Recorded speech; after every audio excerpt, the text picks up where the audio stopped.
Selamat pagi Bapak Ibu dan Saudara yang dikasihi Tuhan Yesus. Bertemu kembali dengan Embun Surgawi pada pagi hari ini.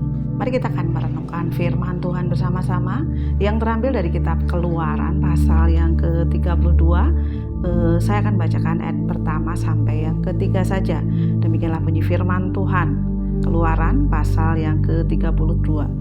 Ketika bangsa itu melihat bahwa Musa mengundur-undurkan turun dari gunung itu, maka berkumpullah mereka mengerumuni Harun dan berkata kepadanya, "Mari buatlah untuk kami Allah yang akan berjalan di depan kami, sebab Musa ini orang yang telah memimpin kami keluar dari tanah Mesir.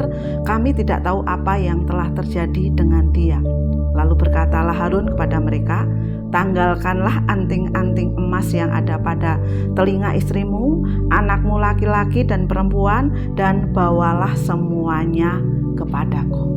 Bapak, Ibu, dan Saudara yang dikasihi Tuhan, tentu kita pernah mendengar cerita tentang ini ya, ketika Musa berada di gunung untuk menerima dua loh batu itu ya.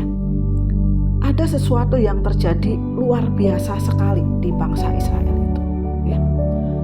Orang-orang Israel itu nggak sabar ya.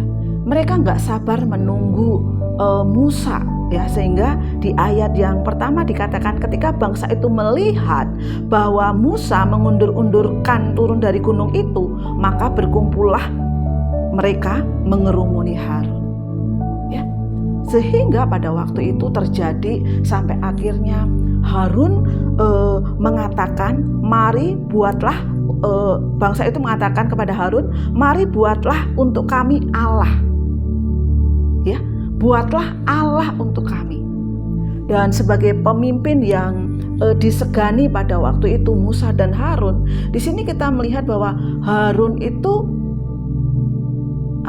seolah-olah mau melakukan apa yang diminta oleh bangsa Israel pada waktu itu, dengan mengatakan, "Tanggalkanlah anting-anting emas yang ada pada telinga istrimu, anakmu laki-laki dan perempuan, dan bawalah semuanya itu kepadaku."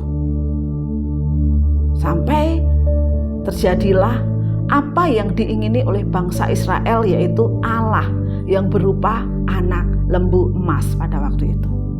Bapak Ibu yang Saudara yang dikasihi Tuhan, ketika di gunung itu ya, Musa diberitahu Allah bahwa bangsa Israel telah melakukan kekejian bagi Allah, melakukan hal yang menista Allah ya, dengan membuat Allah lain berupa patung anak lembu emas. Sampai akhirnya kalau kita melihat ya, begitu murka Allah karena kekejian yang dilakukan bangsa Israel ini, sehingga mereka mendapat hukuman ya. Tetapi ya, kita melihat ya di dalam ayat-ayat, kalau Bapak Ibu baca pada waktu itu, ketika Harun ditanya kenapa harus sampai melakukan itu, ya karena desakan oleh bangsa Israel. Karena bangsa Israel terus mendesak ya, sehingga Harun merasa harus melakukan itu. Karena apa? Karena ketidaksabaran. Bapak, Ibu, dan Saudara yang dikasihi Tuhan, kita bisa melihat akibat ketidaksabaran menunggu Musa memimpin bangsa ini ya, bangsa Israel akhirnya melakukan hal yang bagi Allah itu menjijikkan, dan mereka mendapat hukuman. Walaupun ya ada pembelaan dari Musa supaya bangsa ini nggak dihukum, supaya bangsa ini nggak dihancurkan karena kekejian yang sudah dilakukan di dalam kehidupan kita.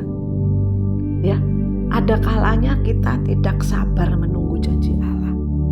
Ya, ada kalanya kita tidak sabar menunggu janji Allah itu terjadi dalam kehidupan kita.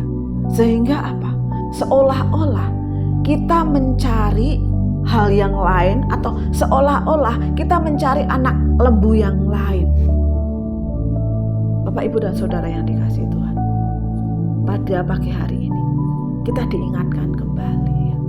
Kita diingatkan bagaimana ya di dalam kehidupan kita menunggu waktunya Allah, ketika kita mengalami masalah, ketika kita mengalami pencobaan, ketika kita mengalami kerinduan-kerinduan atau pergumulan-pergumulan yang terjadi dalam kehidupan kita.